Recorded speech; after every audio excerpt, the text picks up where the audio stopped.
Voilà. Je vous interromps. Bonsoir à toutes et tous. Merci déjà d'être parmi nous pour ce premier rendez-vous de cette nouvelle saison, la 11e déjà de nos dîners littéraires ici à Maison de la Francité. Très heureux de vous retrouver pour cette série de rencontres qui nous mènera, comme selon notre habitude, jusqu'en juin 2026. Et pour ouvrir le bal avec nous ce soir, j'ai demandé à Laurent Demoulin de nous rejoindre.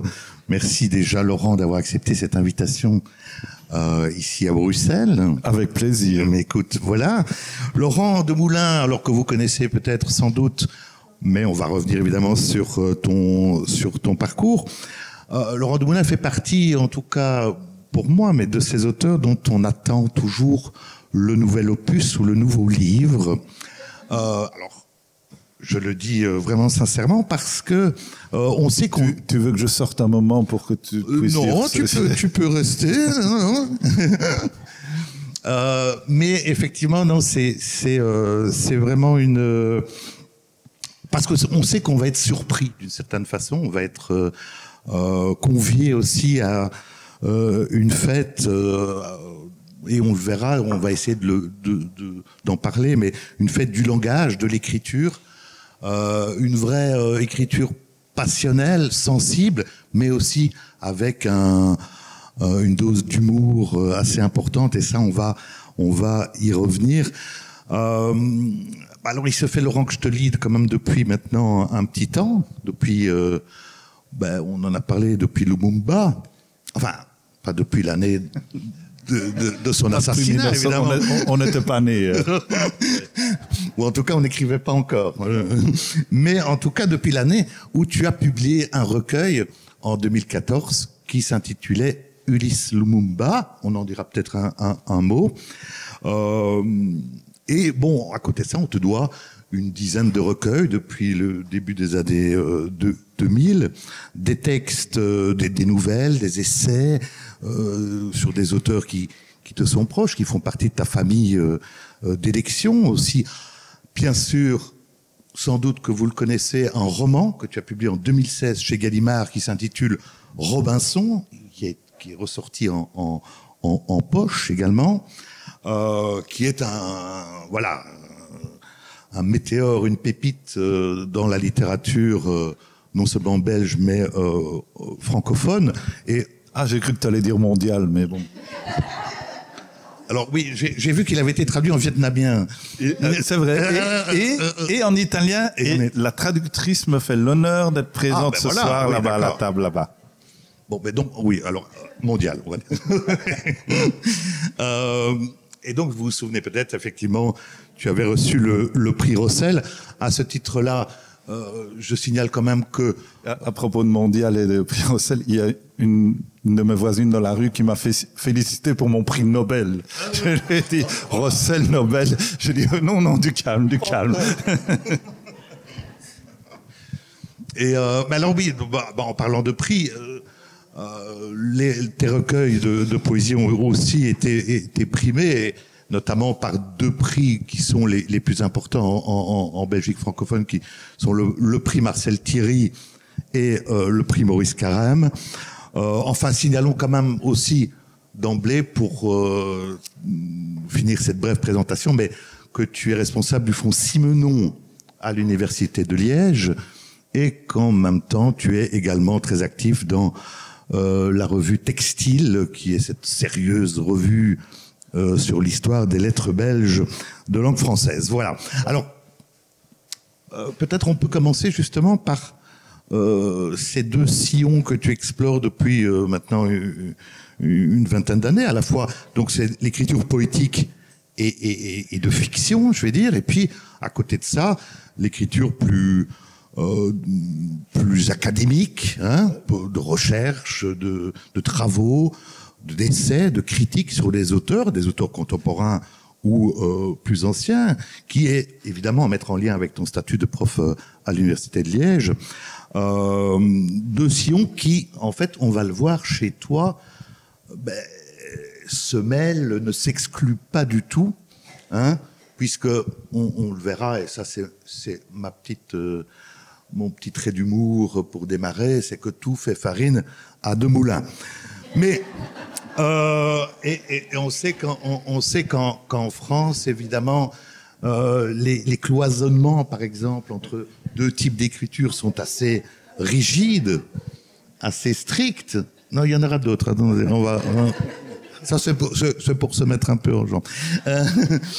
Mais on sait, par exemple, qu'en France, effectivement, là, est-ce qu'il te semble qu'en Belgique, cette porosité comme ça entre ces deux types d'écriture est plus facile ou plus naturelle, peut-être?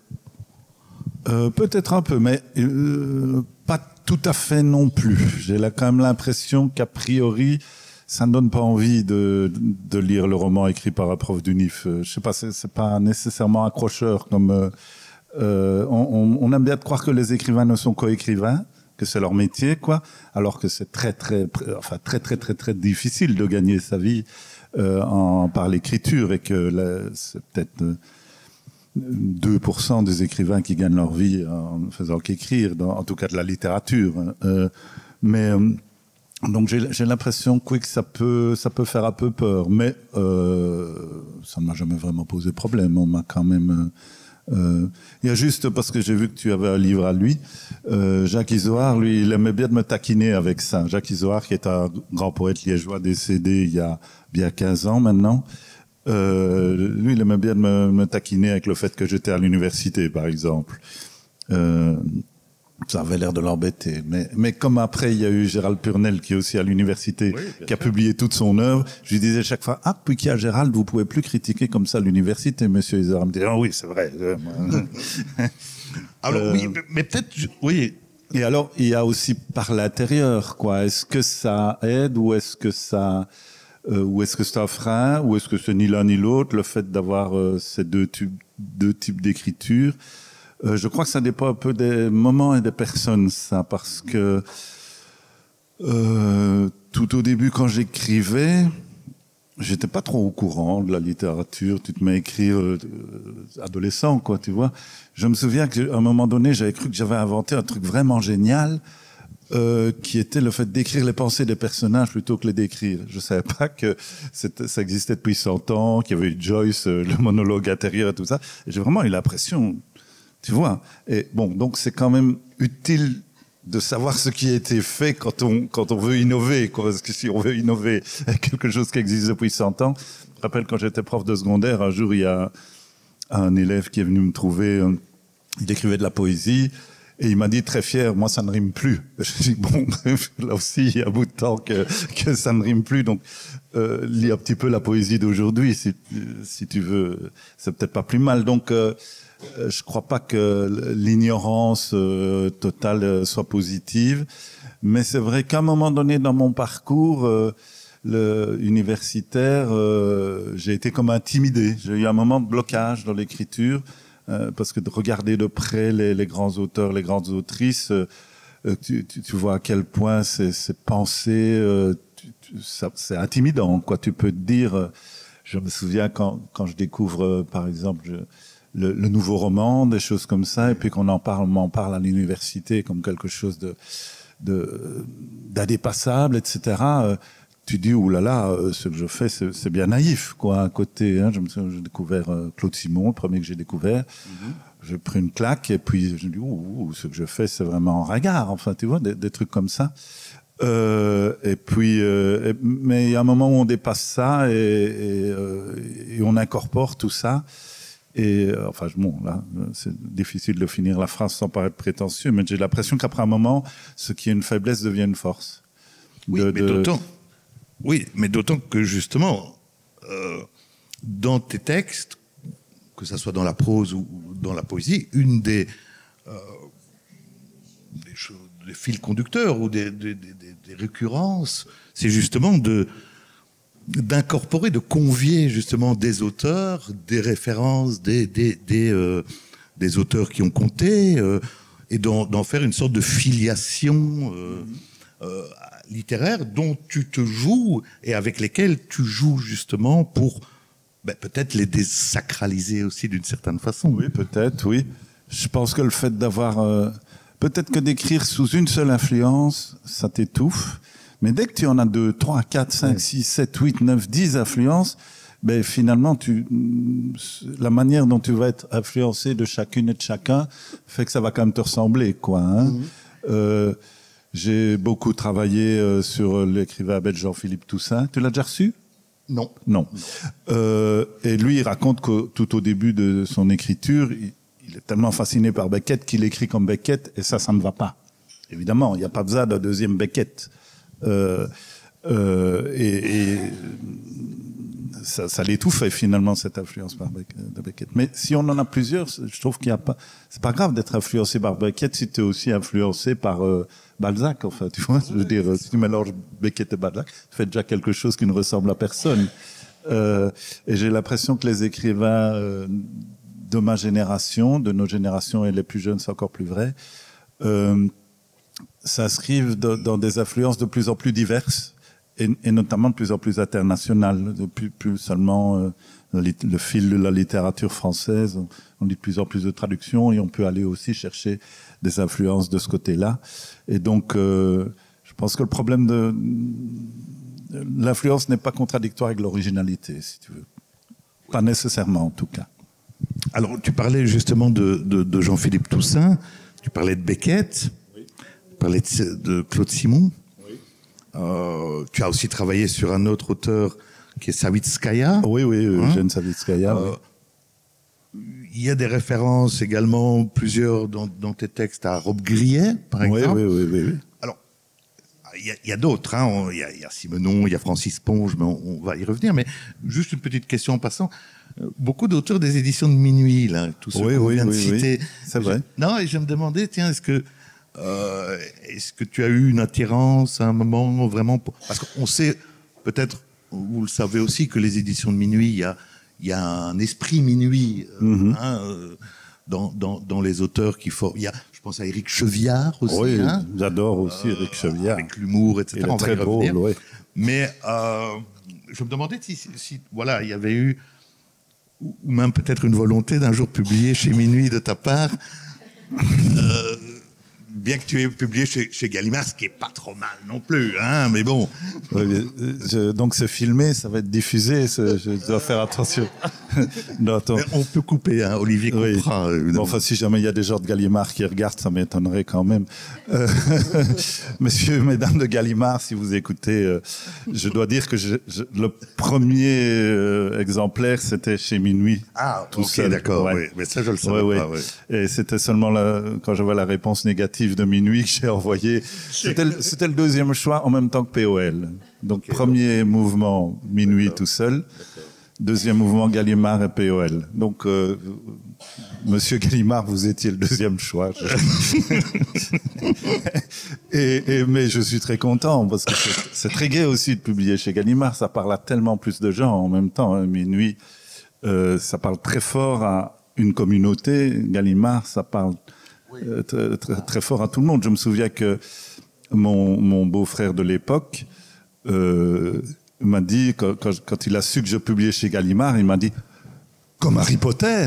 J'ai dit « Oui. » Moi, c'était comme Francis Ponge, Camus, Sartre et tout ça. C'était comme Harry Potter. Donc, il a peut-être pensé que j'allais devenir millionnaire aussi, du coup. Enfin, comme... Voilà, tu vois, donc voilà, ça parle à tout le monde. Donc, et puis passer en folio, c'est trop génial, quoi. Le livre a une deuxième vie comme ça qui est tout à fait fascinante, quoi. Et donc c'est ça, voilà, il y avait eu cette... Tu as bien compris. Alors, peut-être avant de passer à un autre fil rouge et peut-être le principal sur lequel je voudrais qu'on s'arrête, c'est bien sûr l'humour, mais juste encore un petit mot peut-être autour de Jacques Izoard, parce que vous l'aurez peut-être compris, mais donc notre ami Laurent est originaire de Liège. Vous l'aviez entendu. Alors Liège, tu crois que la caméra il transforme l'accent liégeois en accent oui, ici à Bruxelles ils font ça. Ils traduisent. Oui. Et donc en fait juste un petit mot quand même par rapport à Jacques Izoard, parce que c'est quand même une personne qui a été importante pour des auteurs de ta génération, et je pense... Oui, oui. Je pense à Carole Logiste, à Serge Delève, à Frédéric Sanen, à Pascal Leclerc, à Rossano Rosi, qui nous fait le plaisir aussi d'être là, que j'avais reçu il y a quelques saisons. Peut-être nous dire un petit mot sur cette effervescence qu'il y avait autour de Jacques Isoard dans les années 90. Oui, 80, 90, même, oui, il est mort. Tu as connu aussi. Au début des années 2000, vers 2008 peut-être qu'il est mort. 2008, je pense. Ouais. Oui. Donc même jusqu'à la fin de sa vie, non seulement c'est un grand poète, quoi, et avec une touche tout à fait personnelle. On reconnaît tout de suite un poème d'Isoard. C'est des petits poèmes courts, enfin pas toute sa période, mais la plus longue période, c'est des poèmes très courts. Je ne sais pas comment il fait parce qu'on comprend pas toujours de quoi il parle, et en même temps c'est pas hermétique. En même temps c'est très simple. C'est très simple tout en étant mystérieux, on va dire, plutôt qu'hermétique. Et puis c'était un formidable organisateur de la vie culturelle à Liège, quoi. Et donc il a notamment un lieu mythique pour les Liégeois qui s'appelait le Cirque d'hiver, où il organisait des soirées littéraires, où il a invité des tas de gens, des poètes du monde entier, enfin. Et il encourageait beaucoup les jeunes poètes liégeois, effectivement, ceux que tu as cités, en nous invitant, en nous présentant en public. Et donc il y a eu une sorte d'école de Liège. Et puis surtout, j'oubliais le plus important, c'est lui qui a découvert Savitskaya, qui est tout jeune, qu'il avait 19 ans, je crois. Il était dans le jury d'un concours et Savitskaya l'a gagné. Il a propulsé Savitskaya. Je ne sais pas si vous voyez tous et tous bien qui est Savitskaya. C'est pas un auteur très facile, disons, mais je pense que c'est vraiment un très très très très grand écrivain belge francophone vivant, qui a publié essentiellement aux éditions de Minuit, effectivement. Donc il a vraiment un rôle de passeur en même temps que sa propre poésie. Isoard avait un rôle de passeur. Et si j'ai publié de la poésie, c'est pas directement grâce à lui, mais c'est grâce à cette effervescence. Il y avait les soirées... je sais plus comment il appelait ça encore, ça, les ateliers de poésie, comment est-ce qu'il appelait ça encore, tu sais plus, mais et chaque nuit il y avait une nuit de la poésie où les poètes venaient lire, et bon, ça existe un peu partout ça, mais avec la caution du grand Isoard, ça donnait une sorte de... Oui, parce qu'il a une œuvre importante, voilà, il a une œuvre publiée en France et tout ça, il a eu des prix importants, etc. Donc ça faisait quelque chose, jeune poète. Tu as 19 ans, tu vas lire ton petit poème devant Isoard. Enfin voilà. Alors moi, il n'aimait pas ce que je faisais. Il faut quand même que je le dise, il faut être honnête. Donc il se moquait de moi et tout ça. Mais je dois quand même reconnaître que son rôle a été positif sur l'ensemble de la communauté poétique de cette ville. De Liège, et donc j'en ai profité par ricochet, si tu veux. Moi, c'est Carole Logiste qui m'a aidé, mais Carole Logiste doit à Isoard, donc il y a une sorte de filiation aussi, voilà. de nouveau, on en parlait, de ces affinités finalement littéraires que tu entretiens, que tu convies finalement aussi dans les textes. Alors l'autre grande affaire, effectivement, et là on y vient, c'est le ton, la manière dont tu abordes justement ce labyrinthe finalement d'influence dont tu parlais. Et là, de nouveau, tu uses de toute une série de procédés, que ça soit dans la poésie, mais aussi dans la prose, dans les nouvelles, par exemple. On va y revenir avec ce recueil de nouvelles que tu as publié chez Kerr, dans la collection Belgique. On va revenir là-dessus. Mais donc, tous ces procédés d'humour, de décalage, de dérision, je pense à la satire, au calembour que tu convies dans les textes, c'est une marque de fabrique, d'une certaine façon, qu'on va retrouver. Alors, j'ai relu certains textes d'Isoard, peut-être moins chez Isoard, mais qu'on va retrouver chez Toussaint, notamment, ou chez Ponge. Oui. Donc, dans la manière de... Ici, on n'est plus dans le fond du texte, mais dans la forme que tu vas choisir pour... Donc, j'ai fait mon mémoire de fin de roman sur Jean-Philippe Toussaint, et puis après ma thèse de doctorat sur Francis Ponge. Donc, j'aime bien te dire, je suis passé de l'auteur de la salle de bain à l'auteur du savon. Donc, si jamais il y a un auteur qui écrit la serviette éponge, je vais être obligé de travailler sur lui. Mais alors, Jean-Philippe Toussaint, justement, c'est un auteur très... Non seulement j'adore ce qu'il écrit, je le trouve à la fois intelligent, touchant, drôle. Et justement, il m'a libéré. C'est un auteur, quand je l'ai découvert, qui m'a libéré parce que je voyais bien, donc c'était de nouveau, il publie aux éditions de Minuit, ces fameuses éditions de Minuit, il y a le nouveau roman, Beckett, toutes ces choses qui, oh là là, intimidantes. Et puis, et donc c'est en 85, il publie La salle de bain, donc j'ai 19 ans, je lis ça et je me dis, ah mais voilà un type, belge en plus, on voit bien qu'il a ces influences-là, ces influences qui m'intimident, et il arrive quand même à écrire, et quelque chose qui se ressent tout ça, mais en s'en libérant d'une certaine manière, en tout cas en ne cherchant pas à en rajouter une couche. À ne pas essayer de faire plus fort que Beckett, parce que ça n'existe pas plus fort que Beckett. C'est le sommet de la modernité, si vous voulez. Donc, il a trouvé une voie, et par l'humour, justement. C'est la manière dont il s'en est sorti. C'est par l'ironie, par l'humour, l'élégance, la dérision, tout ça, l'autodérision, tout ça. Donc, j'ai vraiment lu ça comme une lecture. Je dis, il y a moyen de continuer. Après avoir lu ces œuvres-là, aussi Duras ou Nathalie Sarraute, tous ces gens-là, sans chercher à faire comme eux, comme elle, sans chercher à faire plus fort qu'elle, et en même temps à faire quelque chose de malgré tout neuf, si tu veux, malgré tout nouveau, sans chercher l'originalité à tout prix, le radicalisme, et avec humour. Et donc, comme lecteur et comme apprenti écrivain à l'époque, je lui dois beaucoup rien que pour ça, quoi, si tu veux. Rien que pour ça, une sorte de libération, quoi. Je suis pas obligé de faire plus fort que Robbe-Grillet ou que Beckett ou que Claude Simon, ce qui me semble, ou que Duras, ce qui me semble impossible, quoi. Donc, comme si on était arrivé une première fois de la littérature, et puis il dit, non, c'est pas fini, je suis là, Jean-Philippe Toussaint, ça continue.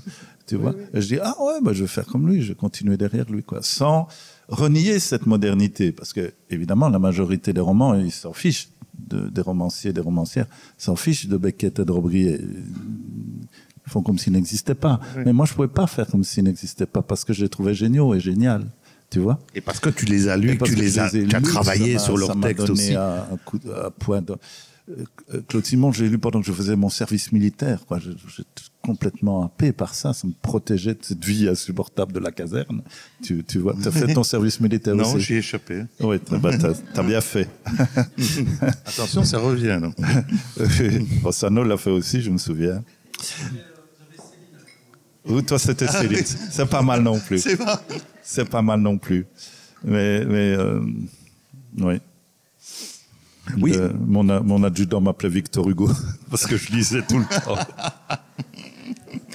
C'était flatteur, mais je lisais pas du Victor Hugo. Tu vois. Alors, donc, on va lire peut-être un extrait. Je voulais aussi, quand même, donc. Oui, vas-y. On parle indépendamment de la poésie et de la prose, parce qu'on retrouve ces mécanismes et ces jeux sur les deux dans la fiction. Et dans ce recueil, juste un mot peut-être sur le principe de cette collection, le rappeler. C'est l'éditeur de Caire, Xavier Van Warenberg, qui m'a contacté. Parce qu'à l'intérieur, il est noté, il n'y a pas son nom, il y a le nom de son successeur. Mais pour ça, j'aime bien de rappeler que c'est lui. Qui date d'il y a 2-3 ans. Oui, c'est ça. Il a inventé une sorte de collection. Donc, c'est publié en Belgique, à Louvain-la-Neuve. Ça s'appelle Belgique avec S. C'est pas une faute de frappe, c'est fait exprès. C'est pour parler de la pluralité de ce pays. Et puis, il y avait les États Belgiques, je sais plus quoi. Et où il demande à tous les auteurs et les autrices d'écrire un ensemble de recueils sur son rapport à la Belgique, quoi. Et donc là, ce sont des nouvelles. Ce sont des nouvelles, nécessairement des nouvelles. Sur le rapport. Et alors, ça m'a plu comme projet. Donc, et j'avais des nouvelles en tête, ou j'en avais même déjà écrites. Et alors, et donc, ce qui est spécial, c'est que c'est le titre. Tous les livres ont le même titre, quoi, puisque c'est l'appel Belgique. Et on ajoute un sous-titre. Et moi, j'ai ajouté comme sous-titre "L'union fait la douceur". Je trouvais ça bien. Plutôt que "l'union fait la force", "l'union fait la douceur". Je trouvais que ça bien. Alors, on va venir à pastiche, ça pas d'un écrivain. Mais à cette sensibilité aussi, parce qu'on parle du jeu sur la langue, du jeu sur les formes que tu convies, que tu utilises. Mais il y a au-delà de ça, et on va revenir aussi finalement à ce que au but du texte, au but de la littérature d'une certaine façon. Mais je voulais lire un petit extrait. Allez, vas-y. Si tu veux bien, ou bien tu peux le lire, ou tu me le laisses le lire. C'est tiré des nouvelles donc, qui se passent à Bruxelles. Vous voyez Vous voyez que les Liégeois écrivent sur Bruxelles. Hein. Alors, la nouvelle... De la rue américaine. Rencard avec la mort, rue américaine. Ça donne envie, hein, non? Oui. Et donc, c'est une nouvelle... où tu joues des codes du polar, hein, oui. Évidemment. Il y a un peu Simenon derrière. Donc et où on retrouve Simenon, je suis désolé. C'est pas très bruxellois, je veux dire, Simenon. Oui, mais on retrouve Simenon. Et donc, en deux mots, l'idée, c'est un inspecteur, l'inspecteur Warnot, qui doit enquêter sur une série de meurtres. Et on peut dire simplement hein, que le tueur tue tous des gens qui ont le même nom de famille que des personnages de Simenon dans le bourgmestre de Furnes. Donc voilà. Donc il a complètement divulgaché l'intrigue. Hein. Non, parce que parce qu'on le sait. C'est une nouvelle quand même assez longue. Il y a autre. Toi, t'avais deviné tout de suite. Toi. Connaissant ton penchant pour Simenon, je me suis dit bon. Je suis trahi. Mais on apprend aussi des choses effectivement. Non, alors aussi parce que figure-toi que je suis un très piètre lecteur de Simenon, mais je m'y mets petit à petit et mais je lis. C'est un auteur qu'il ne faut pas lire trop jeune. Et c'est assez incroyable. Que non, c'est vrai, sérieusement. C'est un auteur pour les gens mûrs. Des textes alors qui sont plutôt sur la fin, mais pas du tout des Maigret, hein, mais on est vraiment surpris. C'est incroyable. C'est efficace, c'est cinématographique, c'est d'une... c'est fort. C'est fort. Voilà. Il y a Le riche homme, je ne sais pas si j'ai lu récemment. La prison. Ouais. Ah oui, tu y vas, oui, c'est bien. Bon, soit. Mais donc voilà. Alors je voulais un petit extrait. Le commissaire Warnot marche dans l'air rafraîchissant des berges du canal Bruxelles-Charleroi, sans songer que celui-ci relie, comme par hasard, son présent, dans la capitale, à son passé wallon. D'autant que l'air en question y fait tourner des moulins à vent multicolores, répliques de vieux jouets qui fleurissent, quand il était petit garçon sur les plages de Knock, de Blankenberg et d'Ostende. La vue de ces œuvres d'art postmodernes et sympathiques constitue d'ailleurs pour le commissaire une sorte de menace. Elle pourrait opérer dans ses sentiments une rotation de la colère qui l'anime vers une douce nostalgie. Warnot, en effet, appartient à cette moitié de l'humanité qui a connu le bonheur durant l'enfance et qui passe ensuite, le plus clair de sa vie d'adulte, à regretter le paradis perdu du temps passé. Peut-être faut-il y voir l'origine de sa vocation de policier. Il lui faut réparer le présent, la prison du présent, en envoyant en prison le mal qui éloigne le passé. Merci. C'est très agréable de t'entendre me lire. Voilà, mais écoute, merci. Il est très bien. Mais le texte a l'air bien, du coup. Mais le texte est pas mal, hein. Et vous voyez que... prison du présent, c'est pas mal. C'est pas mal, hein. J'avais un peu oublié, je te jure, je ne mens pas. Alors, j'ai choisi cet extrait parce qu'il y a beaucoup de choses de toi là-dedans. Enfin, des textes, de l'ensemble de textes qu'on pourrait aborder. Alors, au-delà des petites notes d'humour, au-delà, effectivement, il y a ce rapport à l'enfance qui traverse, moi, me semble-t-il, l'ensemble oui. des textes. Et ce rapport à l'enfance, il coïncide avec ce qu'on vient de dire, c'est-à-dire ce jeu perpétuel sur le langage. Il y a, dans la manière de traiter le texte, un peu de l'enfant qui jouerait avec ses jouets ceux qu'il connaît le mieux, à la fois pour s'amuser, mais aussi, et on l'a senti, je trouve, dans cet extrait, pour, d'une certaine façon, conjurer une sorte d'angoisse. Pas mal. Écoute, tu m'étonnes, j'ai jamais pensé les choses comme ça, mais je crois que tu as raison, oui. A priori, j'aurais dit que c'est plus l'imaginaire, l'histoire, le fait de raconter des histoires qui me renvoient à l'enfance, et que le fait de jouer avec les mots est quelque chose de plus adulte, étrangement, parce que chez les mots croisés, tout ça, les enfants jouent pas, font pas des mots croisés. Mais oui. Peut-être que tu as raison, peut-être que je me trompe. Non, mais que ça associerait que la maîtrise oui. Du jeu ou des objets qui te permettent de jouer avec la langue. Oui, okay. C'est du jeu, en tout cas. Du jeu. Le jeu renvoie à l'enfance. Tu t'amuses quand tu écris. Oui, ça c'est sûr, je m'amuse. Et on le sent, évidemment. Mais je faisais pas spécialement des jeux de mots quand j'étais enfant, par exemple. Je sais pas si j'étais plus dans l'imaginaire, le récit tout le temps, quoi, à m'inventer des histoires. J'étais pas un très bon élève à l'école parce que je me racontais tout le temps des histoires dans la tête, par exemple. Les profs devaient tout le temps me rappeler à l'ordre, comme quoi on peut comme s'en sortir dans la vie, même quand ça va pas très bien à l'école, ou en tout cas on pouvait. Oui, mais donc ça m'intéresse ce que tu me dis. Mais justement, effectivement, en tout cas, l'enfance est vraiment primordial. Je suis quelqu'un là, je suis comme Warnotte, effectivement. J'étais tellement heureux enfant que dès qu'il y a un truc qui me rappelle mon enfance, j'ai envie de pleurer, même si c'est un truc horrible, quoi. Tellement je suis ému. C'est comme quand j'étais petit. Je sais pas, je ne trouve pas un exemple, mais s'il y a un pétrolier qui coule, qu'il y a plein de pétrole sur les plages, c'est comme la Momo Cadix, quelle émotion, tu vois. Non, je me caricature un peu, mais Laurence qui est là trouve qu'il y a de ça. Tout ce qui me renvoie à l'enfance, au bonheur de l'enfance.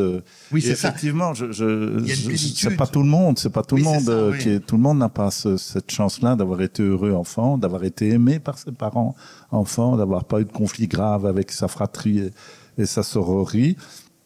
Et je pense que ça fait effectivement vraiment une fracture dans l'humanité, quoi. Il y a ceux qui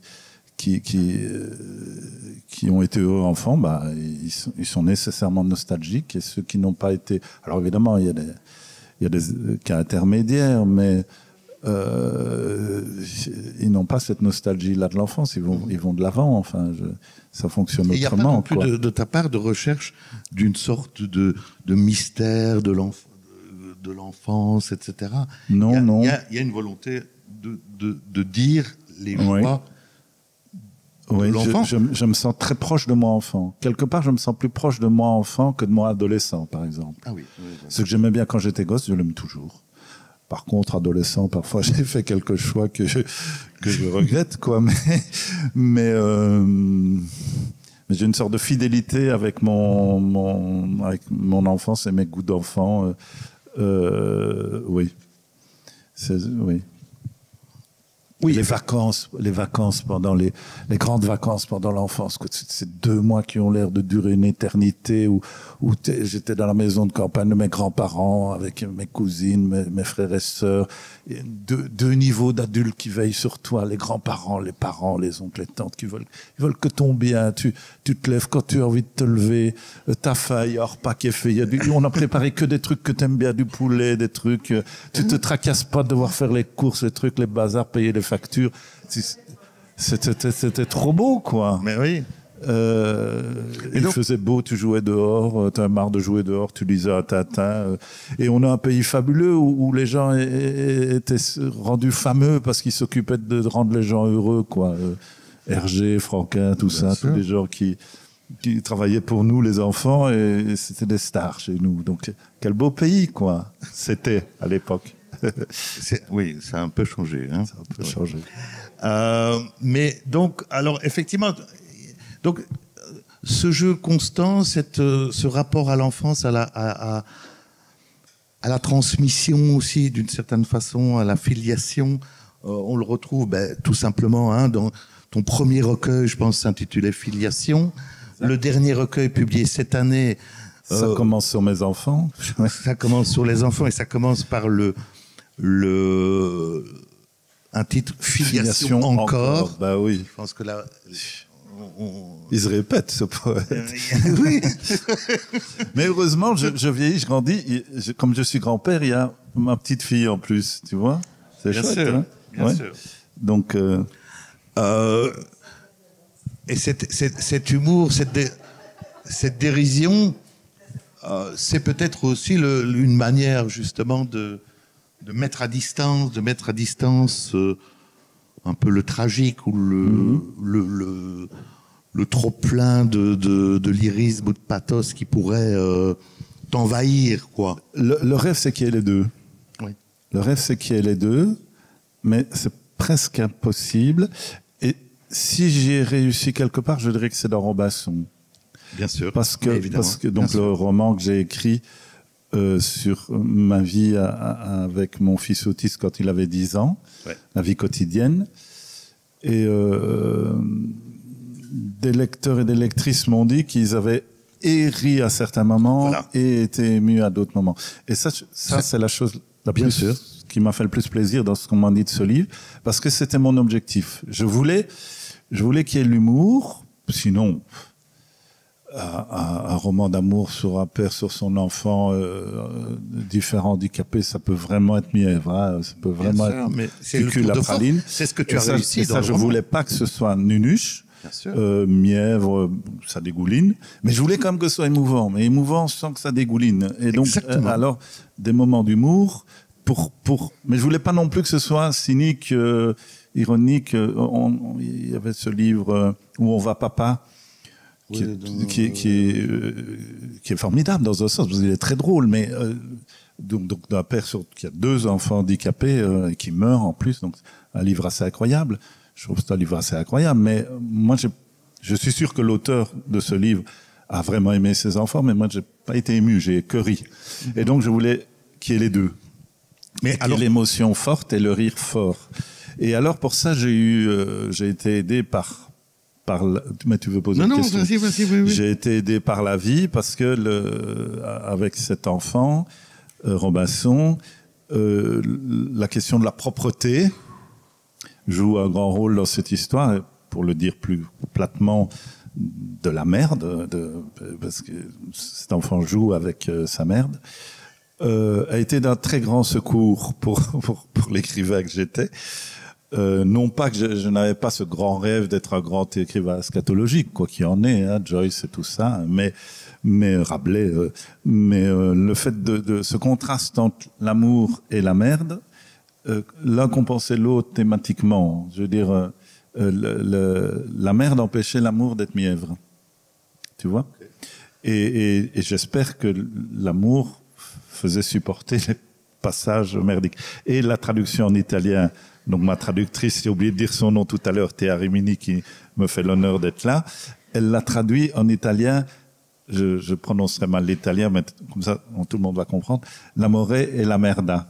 Donc l'amour et la merde, c'est ce qui était le titre de la traduction en italien. Ouais. Ah d'accord, parfait. Le titre italien, qui était le titre auquel j'avais pensé d'abord, mais bon... Chez Gallimard. C'était un peu compliqué. Mais... Monsieur Gallimard, si vous regardez la non, décidément, tu ne publieras plus chez Gallimard. Ben non, de toute façon, c'est perdu. Alors, tant qu'à faire. Qu'est-ce que je voulais dire? Donc, et ça, voilà, je me souviens que j'avais été interrogé par un journaliste du Soir au moment du recel et j'avais commencé une phrase en disant le plus beau geste d'amour que l'on peut faire à quelqu'un dans la vie. Et donc ça, début de phrase là, c'est dégoulinant de bons sentiments, c'est vraiment nunuche. Et puis la fin de la phrase, c'est de torcher quelqu'un sans être dégoûté. Et là, soudain, tu vois, c'était plus nunuche, quoi. Ça devenait rock'n'roll, quoi. Vous voyez, on comprend encore rock'n'roll, ce que ça veut dire. Mais, donc c'était... alors ça, j'aime bien qu'il y ait les deux, tu vois. Et les deux, effectivement, c'est ce qui... Bon, c'est le tour de force de ce livre que vous devez absolument lire si vous ne l'avez pas lu. C'est Robinson. On a des exemplaires ici. Et Laurent, évidemment, se fera un plaisir de vous les dédicacer avec tout son matériel de dédicace qu'il a pris spécifiquement ce soir. Oui. Puisque tu fais les plus belles dédicaces de la littérature belge de langue française, on est bien d'accord. C'est ce qui me semble. Hein, bon, ok. Mais donc là, vous êtes quasi obligé de demander une dédicace.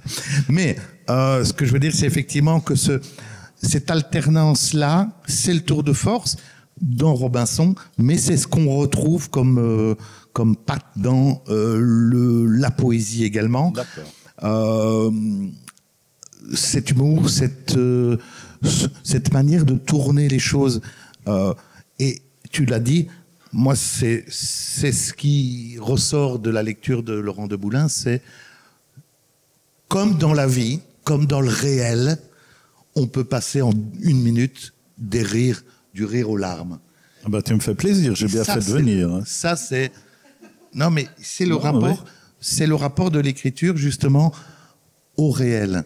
Hein, par le biais du langage que l'on modèle pour arriver justement à cette justesse et à cette explicité, cette limpidité aussi, parce que c'est quelque chose qui apparaît dans la poésie, surtout peut-être chez toi, c'est justement d'utiliser des formes classiques, cadrées, mais sans hermétisme. Hein, il n'y a pas d'hermétisme. Ouais. Tu veux Et j'ai retrouvé un texte que tu avais peut-être oublié, mais effectivement, la poésie moderne aurait-elle... C'est une question que tu poses dans le poème. La poésie moderne aurait-elle peur des mots, du sens, du jeu, du tu? Oui. Il y a cette volonté aussi de... Et alors, tout se tient, vous voyez, c'est assez grisant, mais quand tu dis « je racontais l'enfance », c'est raconter des histoires.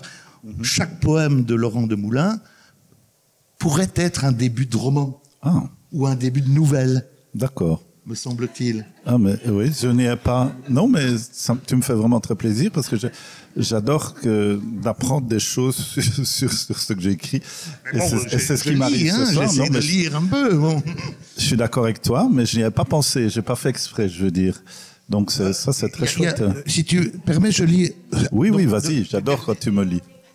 Du dernier recueil, il y a des choses, il y a l'enfance, il y a les parents, il y a la transmission, on a évoqué tout ça, il y a la filiation, mais il y a aussi des choses, des petits faits du quotidien. Il y a le poème, je vais dire, le poème Portefeuille. Ah oui, oui. Oui, oui. Ah, donc c'est... Tu peux dire un mot j'ai cru qu'on m'avait volé mon portefeuille. Donc j'étais vraiment furieux, donc j'ai écrit un sonnet contre la personne qui a volé mon portefeuille. Donc c'est un sonnet méchant.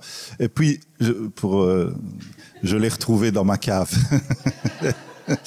Il était tombé de ma poche, je ne sais pas comment j'ai fait mon compte, je l'ai retrouvé dans ma cave après avoir changé ma carte d'identité, etc. Après toutes les nuits administratives, j'ai retrouvé mon portefeuille. Mais je me suis dit, je vais quand même garder le poème, quoi, c'est pas grave. Tu peux le lire. Et donc je l'ai dédicacé à personne, puisque finalement personne n'a volé mon portefeuille cette fois-là. Donc ça s'appelle simplement Portefeuille à personne. Le salopard qui a volé mon portefeuille, ce bandit bandant mou, ce connard incongru, ce verre à m'as-tu vu, ce verre, cette verrue, maraudeur sans odeur, corsaire sans orgueil, ce chapardeur bêta, ce tapeur tape à l'œil, ce pirate raté, ce rat blanc, cet intrus, ce mal baisé, ce mal branlé, ce malotru, ce mal en mal d'exploit sans éclat, sans écueil, ou cette fille qui ne vaut pas davantage que mes vers courroucés jusqu'à la fin des âges les poursuivent toujours de jour comme de nuit. Un vol n'est justifié que si, au vil voleur, il procure bien plus de plaisir, de valeur, de douce volupté qu'au voler des ennuis.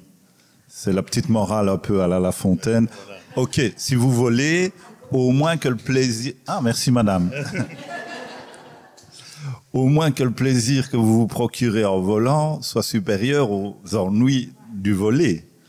Or, en volant le portefeuille, ça fait tellement d'ennuis que c'est pas pour les 50 €. Pardon?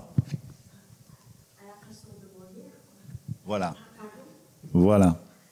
Alors, ce sont effectivement ici dans tu utilises la forme du sonnet, hein, donc Oui. Forme classique avec les alexandrins, enfin tout y est, hein, qui forme le cadre. Mais on l'a entendu, on l'a vu. Effectivement, au sein de ça, il y a une histoire, un début d'histoire. Ça, c'est le début d'une nouvelle. Ça pourrait être le début d'une nouvelle. Ouais. Ah oui. Bonne idée. Ouais. Et donc, on trouve tout ça effectivement dans les textes de Laurent Demoulin. Et puis, cet humour, encore une fois, c'est aussi, et je voulais qu'on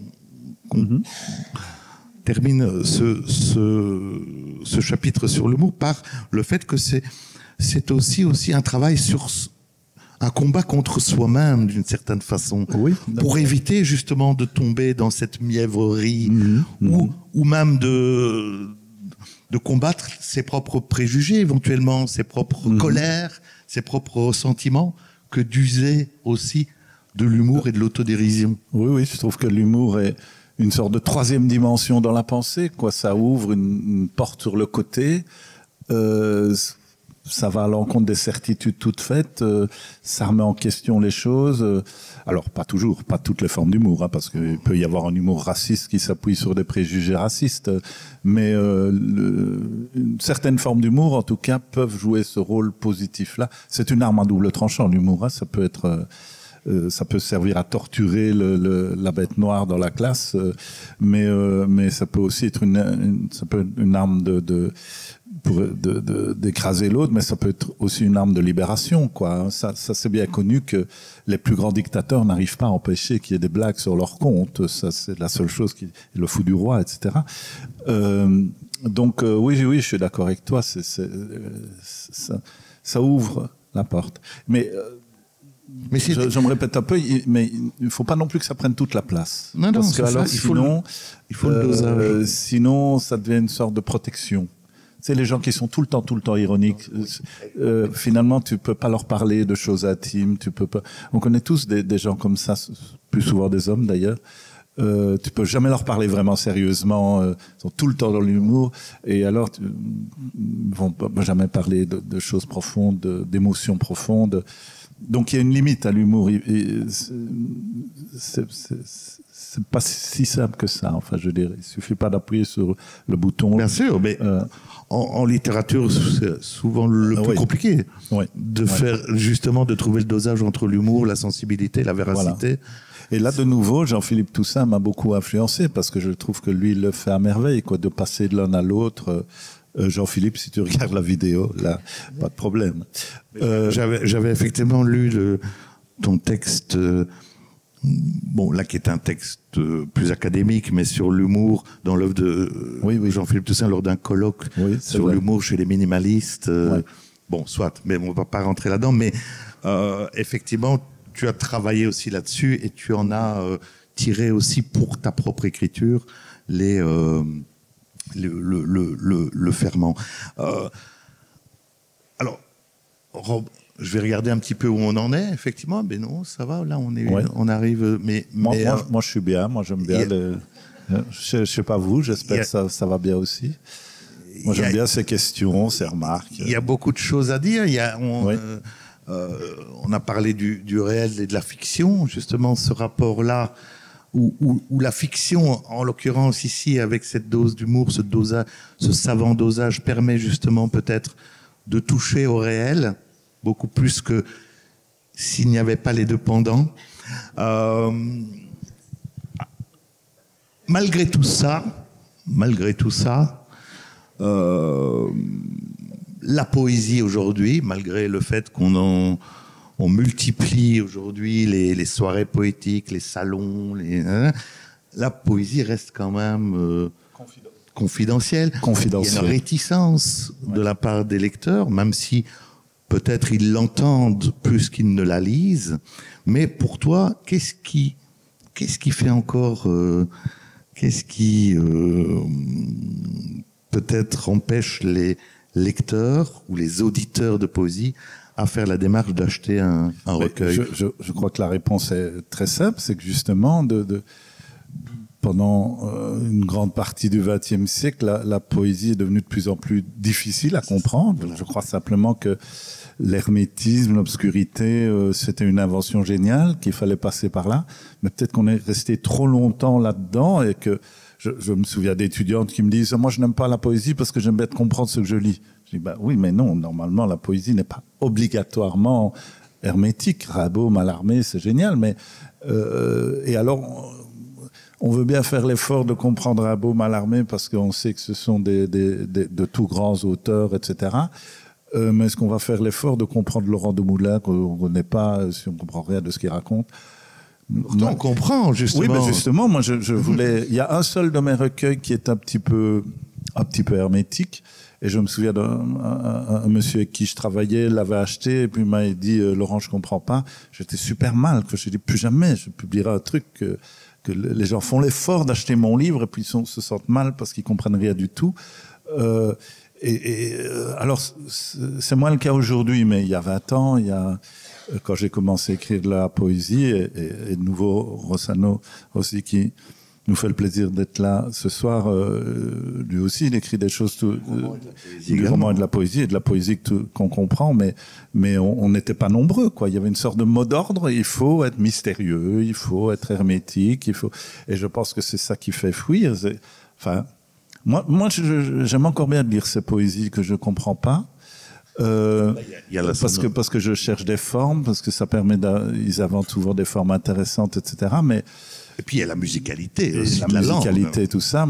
Moi, j'aime encore bien, donc je ne suis pas contre, mais je comprends que ça fasse peur, enfin, de lire un livre. T'as fini le livre, de quoi ça parle? Je sais pas. C'est quand même.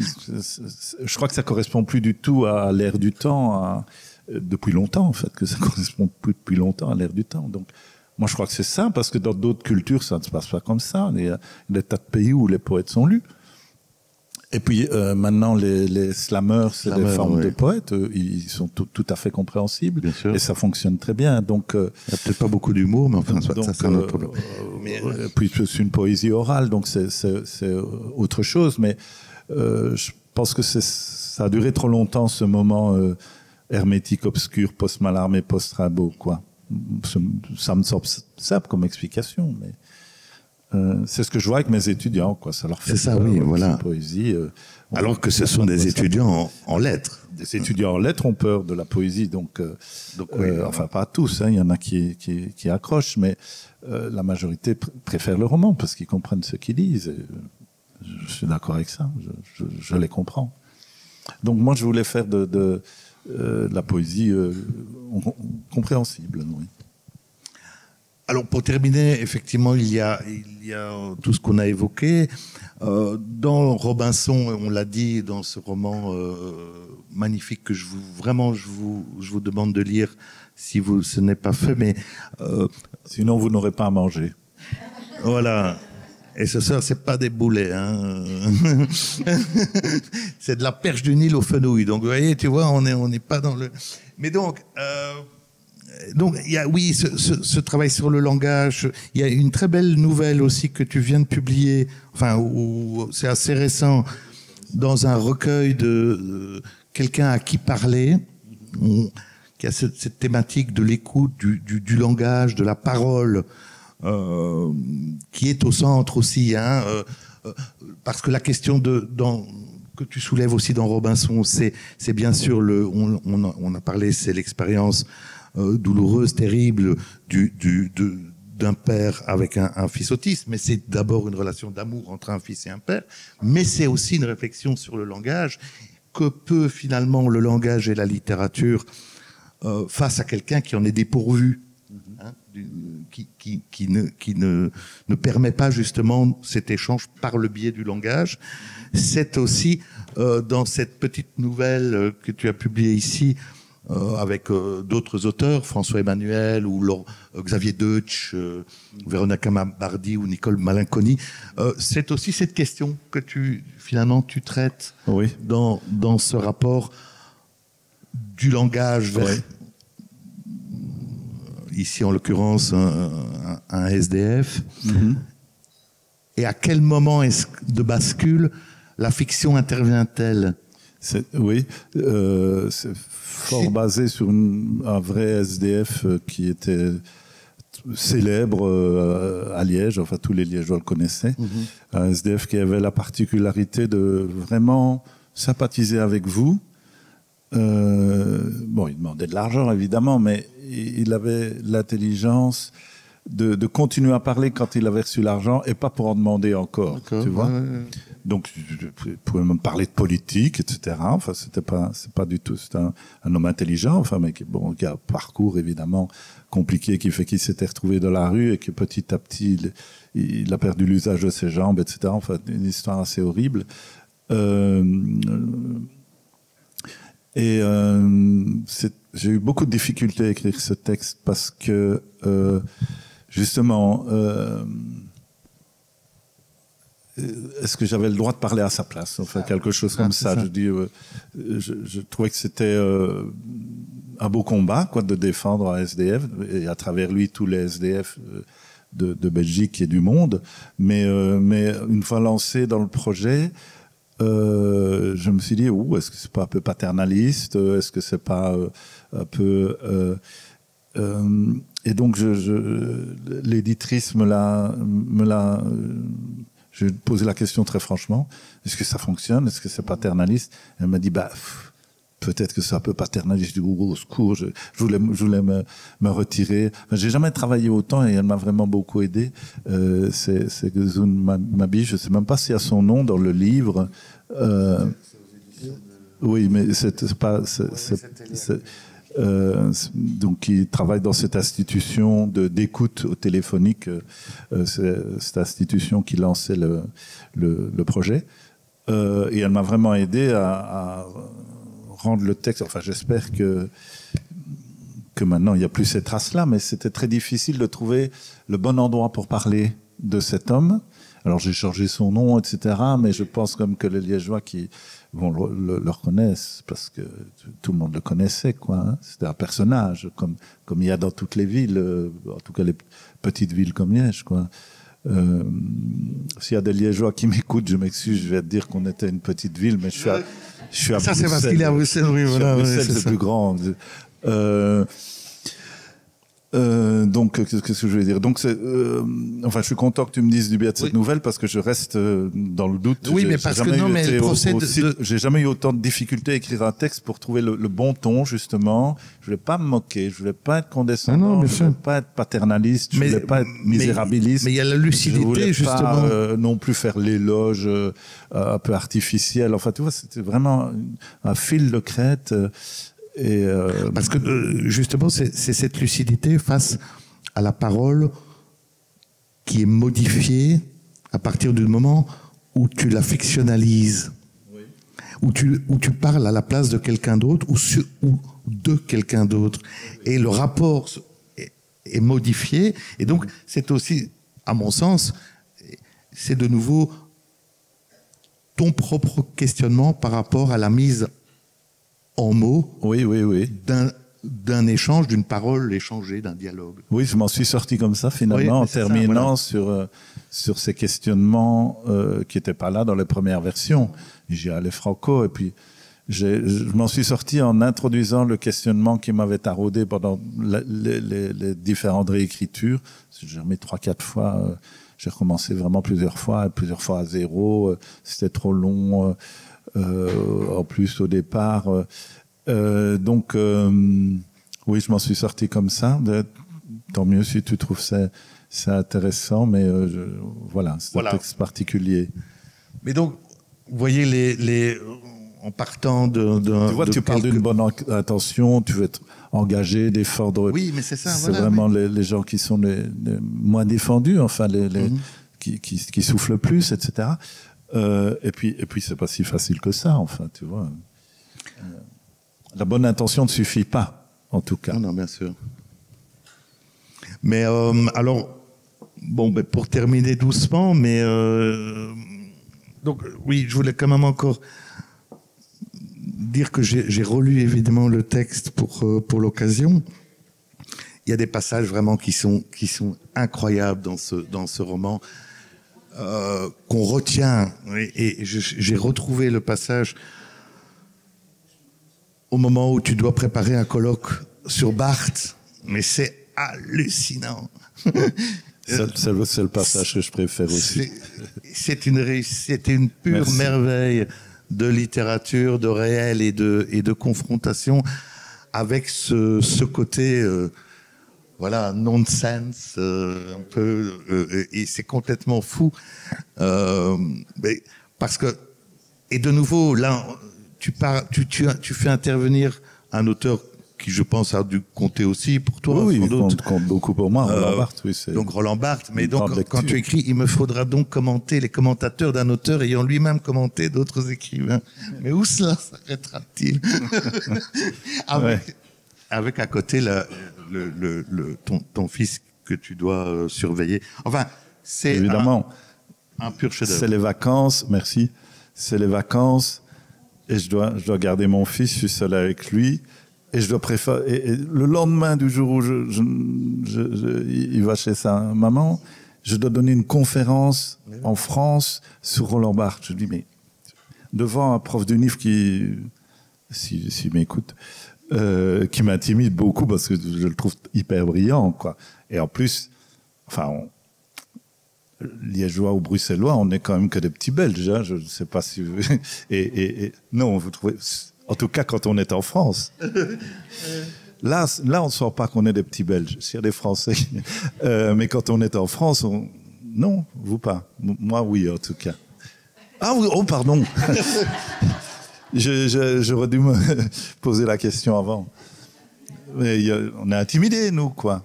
Quand on va faire une conférence, déjà qu'on a un drôle d'accent et tout ça. Donc tout ça mélangé faisait quelque chose d'explosif. Oui, je me suis bien amusé. Il y a 6-7 pages pour ce dizaine de pages, mais c'est un pur régal. Merci. J'ai un truc comme auteur, c'est que je crois ce qu'on me dit, en fait, de mes livres. Si on me dit qu'ils sont mauvais, je pense qu'ils sont mauvais. Ouais, mais si on me dit qu'ils sont bons, je pense qu'ils sont bons. Donc je suis en train de penser plein de bien de mes livres depuis que je suis là. C'est très agréable. Oui, mais alors, pour terminer, je vais quand même alors parler juste deux minutes d'un autre livre. Ah. Ce sont les petites mythologies. Alors pour rester dans le côté barthien, je ne sais pas si c'est ça qu'on dit. Barthésien. Petite mythologie liégeoise. C'est un livre que tu as publié avec un complice de l'université, Jean-Marie Klickenberg. C'est sur le modèle des mythologies de Barthes. Ce sont des petits textes amusants aussi, pleins d'humour, sur Liège, sur la ville, puisque là, évidemment, en tant que Liégeois, la ville est omniprésente aussi. C'est un livre qui a eu un succès fou à Liège. Il y a une deuxième édition. Mais pas à Bruxelles, hein? Non, ça n'a pas eu beaucoup de succès à Bruxelles. Ah non, parce que voilà ce que tu écris sur le Liégeois des livres. Le Liégeois des livres habite en Outre-Meuse. Le Liégeois des livres est le meilleur du peuple, car c'est comme cela qu'on dit dans les livres. Le Liégeois des livres est industrieux. Le Liégeois des livres n'aime pas aller à Bruxelles. Et il en est rudement content. Parce que s'il aimait cela, eh bien, il irait à Bruxelles. Or, il déteste y aller. Oui, mais c'est le Liégeois des livres. Bien sûr. C'est pas le Liégeois qui écrit des livres. Ah, oui, mais voilà. C'est le cliché du Liégeois. On se moque. Bien sûr. On se moque de nous-mêmes, là. On se moque mais c'est l'autodérision de nouveau. Parce qu'il y en a un autre où nous disons, parce qu'il faut pas qu'on sache qui a écrit quoi. Où je parle de nos amis bruxellois quand même. Où est-ce que c'est ça là? Tu vois? Je dis. Voilà. Tu vois là. Dans Retour à Liège. Retour à Liège, quand on revient de Bruxelles. Ah ben voilà. Sans doute l'autoroute qui relie Liège à Bruxelles était l'une des plus monotones d'Europe. Droite, plate, sécurisante, ne présentant aucun décor pittoresque, nulle charmante habitation, des champs sans vie. À peine si l'on a un peu de chance peut-on apercevoir un train qui nous dépasse sur la gauche. Ah oui, mais j'ai quand même un peu de mal de Bruxelles, merde, j'avais oublié. Non, là, t'es en France. Non, là, c'est moins bon. Oui, l'arrivée à Bruxelles, quelle que soit l'impatience avec laquelle on se réjouit de revoir nos amis de la capitale, donc quand même, il y a quand même nos amis de la capitale, n'a rien de féerique. Bon, c'est là, je continue. Je continue. Termine, oui. Aux arbres succèdent des bâtiments impersonnels appartenant à des entreprises modernes. Après quoi, l'autoroute s'élargit, se divise pour aboutir à un tunnel, orifice gris et orangé, à la sortie duquel commencent les embouteillages. Aucun moyen ne permet à l'automobiliste de contempler Bruxelles avant d'y pénétrer. C'est la réalité géographique, je n'y peux rien, moi. Mais, voilà. Mais enfin, voilà, au moins, moi, je suis peut-être le seul Bruxellois à inviter les auteurs liégeois. Ça, parce que je vais terminer la saison passée avec Philippe Marcheski. Je démarre celle-ci avec Laurent Demoulin. Et bon, ben, j'espère que tu es content quand même d'un passage à Bruxelles. Super content. Et dans la deuxième édition, il y a un texte sur Charleroi. Là, on ne sera plus jamais invité à Charleroi. Ça, non, mais ça, c'est vrai que c'est plus compliqué. Bon, voilà. Ben, je pense qu'on a on a brossé un petit portrait aussi de ton activité, des sillons que tu continues de suivre. Vous connaissez le principe. Nous allons maintenant passer à table. Oui. Et puis, selon l'habitude, vous aurez après la parole. Et en général, à ce moment-là, le vin aidant, la parole se pulse facilement. Voilà. En tout cas, merci Laurent. Merci beaucoup. Merci. En tout cas Merci. Franchement, super. D'avoir très, très content. De toute façon, je suis venu en train, donc je n'ai pas eu le temps. Ouais, voilà. Voilà. Merci à vous et on se retrouve après. Bon appétit. Merci à tous.